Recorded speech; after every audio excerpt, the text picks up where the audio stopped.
Welcome back to the deep dive. Our mission here is always the same.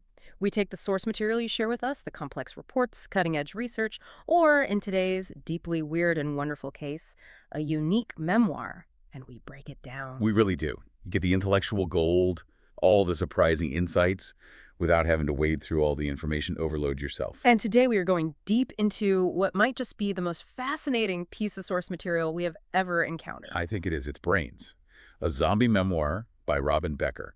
And this book, I mean, it does so much more than just recount the horror of an outbreak. It promises knowledge of the existential, the philosophical, the internal life of the infected from his own perspective. Exactly. This is a first-person narrative, which is such a rarity in this genre. Our narrator is Jack Barnes, a former literature professor, and he is absolutely determined to document his transition into what he calls the post-living state. And you get the tone immediately just from the cover art. You really do. It's this detailed illustration of a human brain, but instead of the normal anatomical labels, it has these like gourmet serving suggestions. Things like serve with Merlot and Bon Appetit. It's incredible. It is. It's this intellectualized monstrosity, and that just perfectly sets the stage for everything we need to unpack. So the central objective of our analysis today, then, is Jack's monumental internal conflict. We're tracking the war between his highly functioning intellect, the residue of his former academic self, and this new, singular biological imperative that's driving him. Right. We get to watch his identity shift, not just from human to zombie, but from an academic intellectual to what he genuinely sees himself as, a prophet and a philosopher for a new post-human race. He's documenting his own evolution. He's insisting that this transformation isn't an ending, but a completely new beginning. And the immediate hook, the thing that just grounds this entire journey, is how he establishes his new value system. It's brutal. Oh, it is. We are introduced instantly to the efficiency of this undead hierarchy. Jack catalogs what a self-aware zombie values, and it's not his wife, not his old intellectual pursuits, his education. Certainly not his Volvo or his credit rating. Not at all. All those human attachments, those, markers of civilization, are instantly vaporized. They're rendered meaningless by what he calls the infinite urge for brains. That hunger just transcends everything that once defined him. It's a truly frightening hierarchy the virus establishes. I mean, think about it. Yeah. All of humanity's diverse desires, spiritual, material, emotional, ego-based, they are all instantaneously superseded by this one massive craving. The ultimate reduction of identity. It is. It's the most fundamental biological need, but, and here's the critical twist, Jack's mind stays intact. It's preserved just enough for him to articulate and analyze the horror of that reduction. He transforms this base desire into a subject worthy of academic study. He's observing his own complete takeover. Okay, so let's start the deep dive proper by looking at the physical reality of being Jack Barnes, the post-living professor. Because it's not just a quick transformation, it's this constant state of grotesque, paradoxical existence. And we have to start with the core issue, the hunger itself. If that hunger is the one driving force, where does it actually live? Where does it reside? Right. It's not in the stomach. Not at all.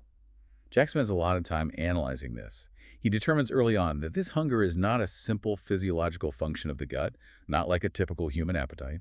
He understands eating brains as a twisted form of cannibalism, but crucially, he says it stems from a deeper place, far beyond the digestive tract. A deeper place. He calls it his divine core, suggesting it's almost a spiritual condition, what philosophers might have once called the soul. He frames his entire grotesque existence as this spiritual bargain, noting that the physical decay and the constant craving are just a small price to pay for immortality. The irony is just staggering. He gains eternal life, but at the cost of this eternal, agonizing hunger. Absolutely. And this immortality comes with some severe and often really bizarre physical limitations, especially when it comes to basic bodily functions and the reality of his ongoing decay. Yeah, he notes with this weird academic fastidiousness that he hasn't defecated since the transformation, and then of course he has to intellectualize it. He does. He dubs it the phenomenology of feces. Of course he does. But how does an absence of a biological function become a topic for existential inquiry for him? Because it's the clearest, most undeniable break from human biology. Humans are defined by cycles of consumption and excretion. The zombie, on the other hand, just takes. It doesn't process. It doesn't excrete waste. They are completely outside the natural order of intake and output. So the lack of shitting and peeing is his definitive proof that he's no longer a living creature. Exactly. He's not subject to metabolic necessity anymore. He's something else entirely, a being of pure consumption. It's a profound, if, intensely vulgar ontological proof. And beyond the lack of output, there's the intense reality of the putrefaction. He details his physical disintegration with such precision. What are some of the visceral details he gives us about the rot? Oh, he spares no detail. He notes that the bite site, the initial point of transformation, constantly smells like rotten pork shoulder. Ugh. There's a perpetual metallic taste in his mouth, like sucking on rusty nails or maybe eating liver at the worst roadside diner you can imagine. But the truly shocking visual is the disintegrating flesh. This is the part that got me. He describes pieces of his own body literally falling off his shoulder. And he says they're the size and color of bacon bits. The bacon bits. Pulsing, throbbing, yet completely devoid of sensation for him. That detail, that's where the horror really lands. It's so pedestrian, but so unbelievably grotesque. It is, and it highlights the paradox of the zombie state. He's aware of his disintegration, he sees the evidence of his own rotting, but he feels nothing. He's emotionally and physically divorced from his own decay. And the transformation itself, it wasn't gradual or quiet. He describes the initial moment of turning with this profound, intense fire imagery. He talks about waking up and his body being in flames. He felt like a human torch experiencing the all-consuming fires of hell, as in Dante's Inferno. That allusion to Dante is so key. For him, this isn't just a medical infection. It's a literal burning spiritual damnation. It is. He felt his empty stomach not just as a void, but as a pit of burning coals. His tendons, he writes, felt like they were being eaten by wolves. This isn't cold, quiet death. It's a profound, agonizing, perpetual state of energy, a hellish fever that replaces the warmth of life. It's the burning of decay and an unending compulsion. And that fire imagery, it just underscores that this living dead state is an act of suffering. But despite all this profound, grotesque physical deterioration, the burning, the rotting, the lack of basic functions, his mind, his Professor Barnes' mind, is still firing. And this leads us to the cognition crisis. Yes, the dichotomy between the preverbal animal and the highly literate intellectual. This is maybe the most unique aspect of the entire memoir. On the one hand, his body is useless. He is physically limited to these primitive, guttural, inarticulate moans. Moa. He compares himself to a caveman. Or, even more poignantly, to Helen Keller before her education. He suspects he might have coughed up his vocal cords during the transformation, and he describes his tongue as a black and useless thing, a limp and charred sausage.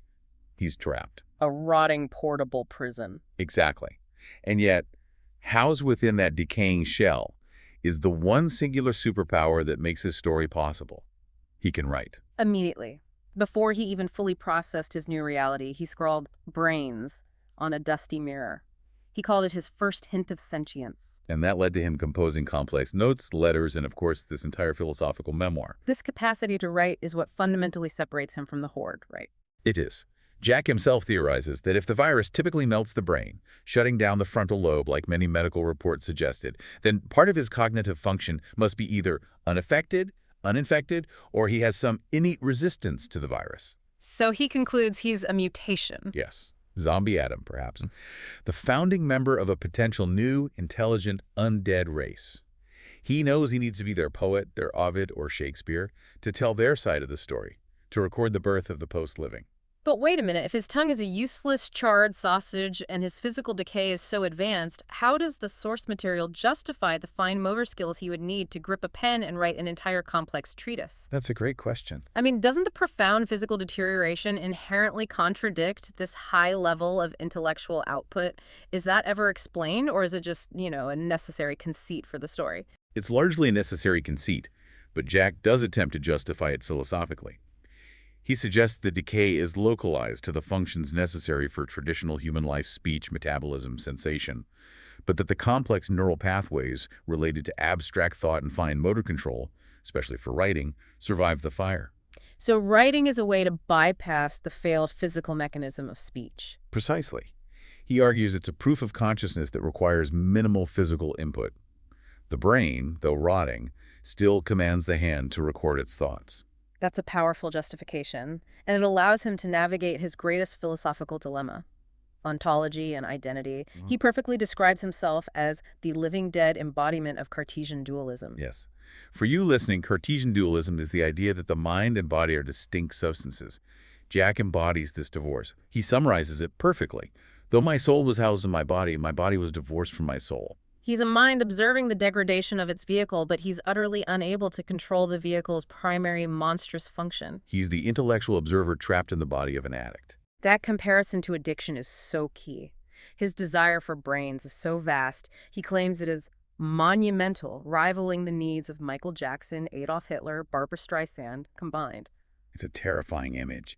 He's aware that he's this terrible, cosmic, practical joke played by Mother Nature, an entity with infinite gargantuan desire that can never, ever be truly sated. And that desire is what defines the new existence. He notes that all his prior human cravings for booze, pills, sex, cars, crack, Diet Coke have been instantly and entirely funneled into this one focus: brains. It's the ultimate singular addiction. The intellect is merely an observer trapped inside an addict's decaying shell, just chronicling the daily horror and philosophizing about its own condition. So let's transition now from that philosophical self-analysis to the brutal, immediate narrative of his turning point, starting with the final moments of his humanity alongside his wife, Lucy. It's a textbook horror scenario, but it's filtered through Jack's academic lens. They're huddled in the basement, surrounded by the shambling undead who are literally coming down the chimney like Santa Claus. And even then, he's analyzing.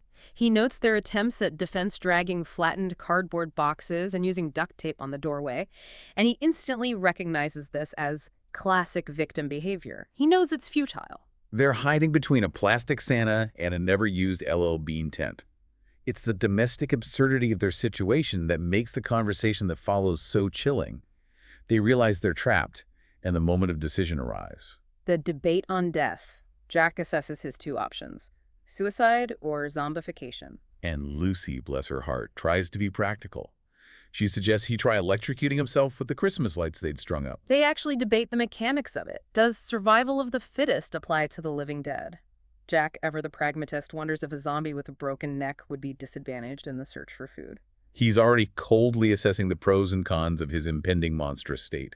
And Lucy, she recognizes the fundamental rule of the outbreak. She insists he has to destroy his brain entirely, otherwise he'll just be a half-eaten zombie. And that's the end of the debate. Then we get to the devastating reveal.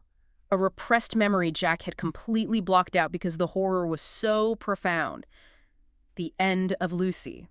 He describes his own moment of death first, a state of suspension, viewing his body from above, hearing celestial music that ironically sounds like twee Britpop, maybe Belle and Sebastian. He's intellectualizing his own mortality, dismissing the heavenly sound as just a fantasy brought on by endorphins to mitigate the terror. But that heavenly music quickly descends.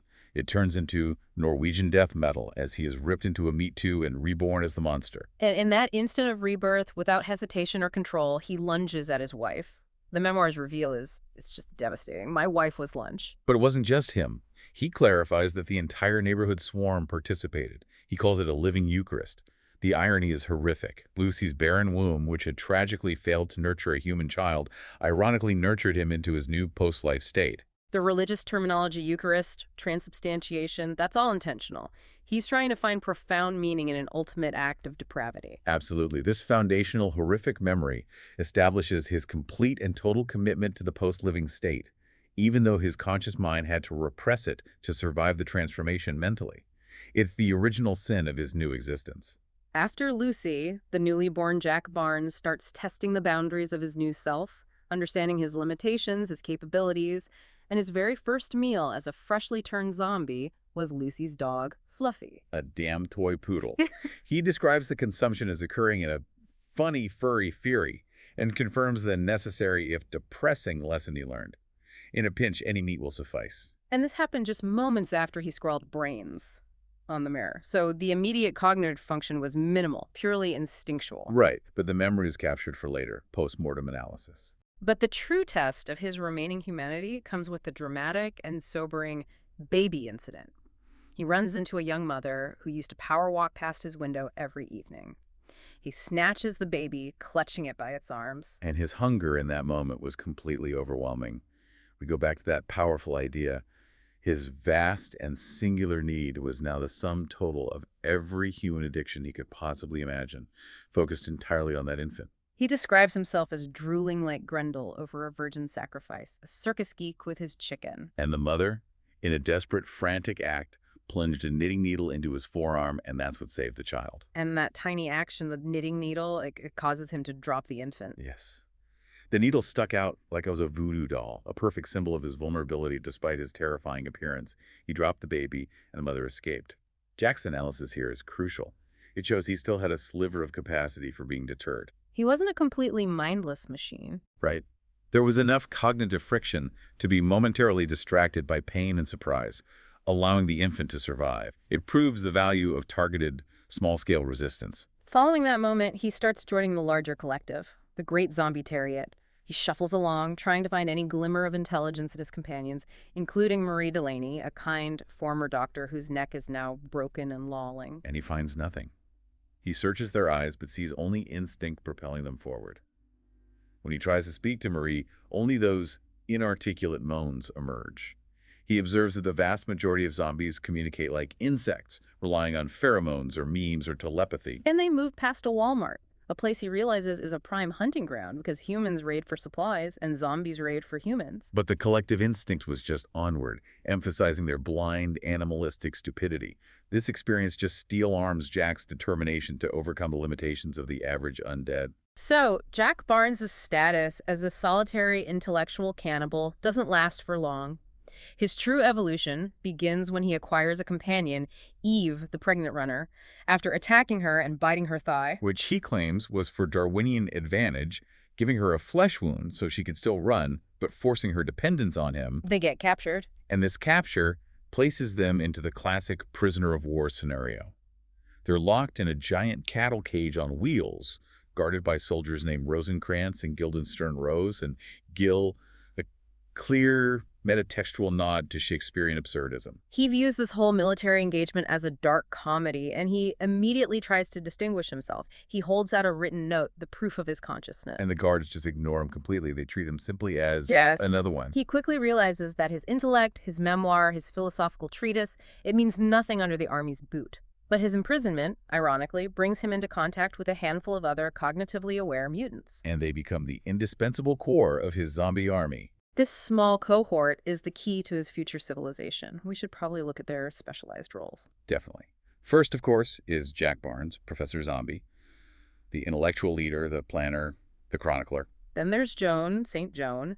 She's illiterate, but she has this high cognitive function that's evident in the positive glow in her eyes. And she acts as the army's triage healer. She can stitch wounds, push eyeballs back into sockets, and repair decaying tissue using only needle, thread, and duct tape. Unbelievable. Then you have Rosencrantz, or Rose, and he's the biggest surprise. He can talk in a voice described as deep and guttural, like Barry White singing in a tar pit. He's the soldier and, critically, the voice of the group. Then Guts, a small urchin zombie, a prodigy with empathic touch, and the crucial, true superpower. He can run with human speed and agility. Makes him the perfect scout and messenger. And finally, Annie, the teenage sharpshooter, armed with guns and a crossbow, providing vital defense and long-range capability. This group is immediately focused on a single, defined mission. First goal is to escape the military, who plan to take them north for study. But their ultimate goal is to find the virus's creator, Dr. Howard Stein. They believe that if they can secure an audience with him, they can negotiate for their civil rights. Jack's strategic thinking here is rooted in pragmatism and philosophy at the same time. He outlines their advantage. Separately, they're incomplete, but working together, they form a whole, leveraging their distinct abilities. He sees them as the foundational society for a new world. A new, homogeneous gray race where historical differences like race and religion are erased by the unifying fact of their condition. He even invokes the gospel, according to John, stating, "A living grain of wheat remains alone, a single seed, but when it falls into the earth and dies, it bears much fruit." The zombie state for him is the falling and dying necessary to bear the new fruit of the post-living. That's a fascinating parallel, turning a process of decay and death into a spiritual rebirth that leads to greater unity. But even a highly philosophical, cohesive army needs to eat. And the military, in a true display of organizational stupidity, herds a cow Bessie into the cage with the captured zombies. The feeding frenzy that follows is described as a bovine gangbang. And Jack, ever the academic, notes the counterintuitive nature of cow brains. They are very big despite not much intellectual activity going on inside. More importantly, he realizes that eating animal remains, be it Bessie the cow or Fluffy the poodle, is never truly satisfying. Why is that distinction so important to the overall narrative? Because it maintains the hierarchy of hunger. Jack defines eating animal remains as being like chewing Nicorette or shooting methadone. It quells the base biological urge temporarily, but it's not the real thing. So only the human brain, the seat of cognition and memory, can provide true, if fleeting, satiation. Exactly. This philosophical distinction ensures their hunger remains fundamentally focused on human targets, not just for survival, but for a twisted form of intellectual completion. That distinction just reinforces the intellectualization of their primal drive. Okay, so the escape plan. It relies on simplicity and surprise, using the mindless nature of the general horde to their advantage. Jack's strategy is to use the less developed generic zombies as a literal zombie shield to overwhelm the guards when a new prisoner or a new meal is brought into the cage. They clump the 5 sentient members in the protected middle. The plan is executed successfully, relying heavily on Guts' extraordinary speed. Guts is crucial. He seizes the military communications, a walkie-talkie, and Ross's helmet, which is a major tactical asset, and they're further aided by an unbelievable, almost farcical disruption. The sudden capture of the queen of all media, a newly turned celebrity zombie. That sounds like pure chaos. How does the celebrity help them escape? She provides a magnificent distraction. Upon being shot and angered by the guards trying to secure her, she picks up a pair of corpse catcher poles, those long metal hooks used to wrangle the undead, and knocks down Ross and Gil. And in the ensuing chaos, Jack, always the opportunist, immediately dons Ross's helmet. Always focused on preserving his cognitive asset. He recognizes that protecting the brain is the most important strategic goal. With the escape underway, they immediately encounter the most shocking element of this new civilization: the birth of the zombie baby, Isaac. Eve's pregnancy was considered a biological marvel, defying all logical expectations for a rotting body. They hide in a suburban house, the Capote's house, where she gives birth. And Jack takes on the role of obstetrician. He does. He makes a tiny slit at the bottom of her belly. The infant immediately demonstrates its strength, grabbing Jack's probing finger and tearing it clean off. Jack is then forced to use barbecue tongs to perform the delivery, pulling Isaac out of the slit in Eve's abdomen. And Isaac is immediately terrifying. What is the nature of this first post-living baby? He is massive, described as the size of a yearling, hairless, with blood-red whites in his eyes, sharp teeth, and pointed nails. A true devil baby. And he immediately demonstrates his nature by ravenously eating a brain bit Jack provides from his docker's pocket. Isaac is not a human infant. He's the perfected version of the post-living, adapted for this new reality. The irony surrounding the parental relationship is immense. Eve, the biological mother, completely ignores the infant. Marches right past him, proving she's utterly a mindless sheep. But Jack, who had repressed the memory of his own childless marriage before the outbreak, feels profoundly paternal and tender toward the tyke. He finds a new sense of potential and purpose in Isaac. He does. The intellectual void of his former life is filled by this biological marvel. He plans to teach Isaac survival, philosophy, and leadership.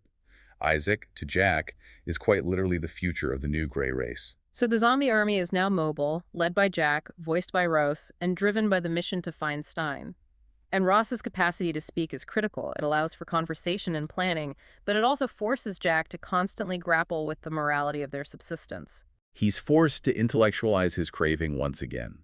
He prefers brains over luxury goods like Gucci or Pucci, arguing that the desire for brains is instinctual and primitive, and therefore purer than human materialism. He says brains are necessary. We need them like sharks need surfers, like babies need mother's milk. He even channels the romantic poet, Zombie John Keats, asserting, "Brains are truth, truth brains. That is all you know on earth and all you need to know." That is a beautiful, chilling inversion of Keats's famous couplet. He elevates the base act of cannibalism into a philosophical truth. But to fulfill their mission, they need transport. They need a human driver. Which leads to the sniper capture of Pete, an electrician and survivor they locate in a suburban neighborhood. And Jack's strategic mind takes over. He uses notes to communicate with Pete, making it clear they need him alive as a driver to reach Stein, rather than dead as a meal. Pete is a tool. A necessary means to an end. But Pete immediately delivers the devastating bad news that collapses Jack's entire intellectual structure. He reveals that Howard Stein, the creator of the virus, was killed, and not by zombies, but by a human mob. They turned on him, threw him to the masses below, who gobbled him right up. Jack is absolutely crushed. We can't just move past this. Why is the death of Stein more devastating to Jack than his own physical decay or the fact that he ate his wife? Because Stein represented intellectual validation. Jack's entire mission was to prove his consciousness, to secure their civil rights through intellectual negotiation with his maker. Stein was the source, the god of this new existence. The only one who might truly understand Jack's worth. Exactly. And when Pete delivers the news, Jack realizes the truth. Nisha was right. God is dead. His entire philosophical quest for external acceptance and validation collapses instantly. The intellectual world is now as dead as his physical body. The loss of his maker means the end of negotiation, so they have to pivot immediately to Plan B. Survival and longevity. Ross suggests they head north toward Canada or Alaska. The logic is simple and brilliant. The cold, dry environment, the tundra or desert, will drastically slow the rate of decay. And Jack recognizes this allows them to prolong our living death and approach true immortality. He immediately recalls Frankenstein's creature, who sought the Arctic for preservation. If decay is their greatest enemy, escaping it becomes the highest priority. But the water problem introduces a new wrinkle. While zombies can shuffle indefinitely, the harsh winter and immersion in cold water present a problem. Will they be frozen comatose or consciously? And Jack dreads the idea of being locked in a vessel they couldn't control.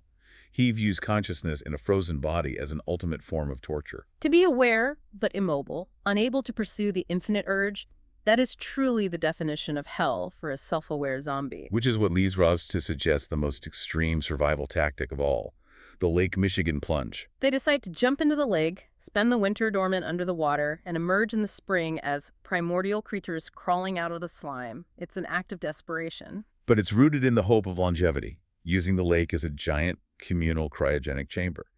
They aim for Chicago, knowing they must get off the land and into the preserving cold water. The journey into the lake is tough. They spend days, weeks, maybe even a full month underwater, describing themselves as adrift in the soup. Jack notes that his human memories become even more remote during this period. And their subsistence is difficult. They manage to eat fish, but the brains are minuscule, grainy, and cold. Jack, in one of his most colorful analogies, describes the experience as being like jerking off instead of screwing. It provides no true satisfaction. Reinforcing the emptiness of anything non-human. They emerge in the spring, finding a yacht, the Maria Sangria, with some human jerky aboard, which restores them somewhat. And as they sail toward Chicago's Navy Pier, Jack prepares for one final attempt at negotiation and revolution. His new plan is to use words, his ultimate weapon, in the form of massive cardboard signs. He views these signs as his masterpiece. He believes words are the irrefutable proof of their intelligence and consciousness. This is Jack's Magna Carta, his final treatise aimed at the human world. But this attempt at diplomacy leads to horrific immediate sacrifice, starting with Guts, the speedster. Jack sends Guts up the sinking crow's nest to hold the first sign high. It reads, "We can think." A bullet hits him immediately. But Guts holds firm. He lifts the second sign, Friend. And for asking that simple, revolutionary question, the humans on the pier instantly blow his brains out. Jack watches the sign float away, calling it impotent symbols with no one to read them. The revolution, based on words, dies with the innocent prodigy. The trauma of Guts' death is followed by Joan's supreme intentional sacrifice. Annie charges and is shot in the head but remains standing. Joan, however, rises slowly, ignoring the commands to stand down. She holds up the final sign, the ultimate terrifying plea for recognition: we are you. She understands the futility of negotiation and the humiliation of capture. Lieutenant Davis commands them to stand, but Ross warns against it. And Joan refuses capture. But instead of allowing the humans to kill her, she retrieves a handgun, sticks it in her mouth, and blows her own brains out. This transforms her into the sacrificial lamb. She becomes the mistress of her own fate. That is such a profound moment of agency. Her suicide is a conscious act of will and defiance. What does this mean for Jack's philosophy? It proves that the sentient zombie state offers a choice: freedom or servitude. By choosing death over capture, Joan demonstrates that even in decay, the post-living can maintain sovereignty. Her act fundamentally changes Jack. He's witnessing true existential freedom achieved through self-determination. He no longer needs acceptance. He needs freedom. And he realizes true freedom might mean rejecting humanity entirely. As the boat settles, Russ and Jack wail in anguish. The fight appears over, but suddenly the stakes shift entirely. Lieutenant Davis yells, "Get Stein, now!" The rumors of Stein's death. Greatly exaggerated. The creator appears, looking like Walt Whitman or Father Time, with a long white beard and hair, surrounded by soldiers. Jack realizes he is standing before his creator, the man of reason, who, despite the mob, has survived. Stein gives his revelation. He confesses the virus was part of a failed biological warfare experiment meant to create a new, indefinite race that didn't need resources. A mistake now. And he acknowledges Jack's high cognition. He's even read his impressive treatise, A Vindication of the Rights of the Post-Living. But he points out the fatal flaw, the line that voids Jack's entire philosophical argument: life, liberty, and the pursuit of brains. Stein sees this singular infinite need as proof of failure, not evolution. And he offers Jack the ultimate prize, the choice, a cure to become human again. The chance to escape the rot and the eternal hunger, to reclaim his life, his intellect, his place in civilization. But Jack is utterly changed by Joan's sacrifice. He doesn't need to be human. He needs to be the true self he discovered. He rejects the cure. And he makes his definitive statement of self-acceptance. He realizes, I am perfect as I am. My soul is large, it contains multitudes. He fully accepts his new, homogeneous identity as the prophet of the gray race. He rejects the cure, opens his mouth, and screams the one word with meaning. Right. Not as a plea, but as a declaration of war. The climax is swift and brutal. Annie, whose exposed brain is miraculously intact, charges, shooting the soldiers. Jack, flying through the air like Superman, lands on Stein. He describes the final act in the missionary position as he eats Stein's godhead. He is literally consuming his creator and the source of his existence, savoring the divine flavor. It is the ultimate symbolic act, the first supper of the new age, not the last. Jack is no longer negotiating. He's claiming his heritage and destroying the paternal human framework that sought to define him. So Jack Barnes' journey, which starts as this lone, conflicted cannibal debating Cartesian dualism, culminates in a fierce prophetic acceptance of his identity. He starts as an intellectual outsider seeking human acceptance and civil rights, and he ends as the fierce, self-determined leader of a new, homogeneous gray race. His philosophy transitioned from literary critic to a prophet of violent self-realization who literally consumed the very architect of his condition. And the revolution is now mobilized. Jack and Annie figure out how to commandeer the touring boat, haul ass out of Chicago, and successfully execute the viable zombie underground plan. To head north, where the dry cold will preserve them indefinitely, Jack theorizes they could eventually go to the desert, like Death Valley, to maintain their post-living state where dry preservation would halt decay. And the final, astonishing detail confirms the future of this new race. As they head north, they spot something bobbing in the lake, a tiny miracle. Isaac, the little Moses, floating perfectly preserved in his waterproof wrapping, having survived the winter submerged. They fish him out, and the infant immediately demonstrates his adapted nature. He digs into a dead soldier's stomach and eats his way out like a maggot. He is the perfected version of the post-living, the next generation already adapted to survive and consume. Jack embraces Annie, raises his fist, and shouts his barbaric yawp, answered by Annie, Isaac, and all of God's creatures in one final unified cry: brains. The memoir, for all its visceral horror and dark comedy, poses a deep and uncomfortable ontological challenge to you, the listener. Jack Barnes believes the zombie state is a necessary next step in evolution, a species freed from the bitterness, greed, war, and need for possessions that plagued human civilization. They found unity in their singular purpose and liberation in their decay. So, if the post-living state offers unity, specialized knowledge, and a form of immortality, while human existence leads inevitably to bitterness and final death, who truly won the philosophical argument? We leave you with this provocative thought. Should we fear the end of humanity, or should we recognize that perhaps, as Jack suggests, the greatest freedom is in accepting our monstrous nature and embracing the birth of the post-living?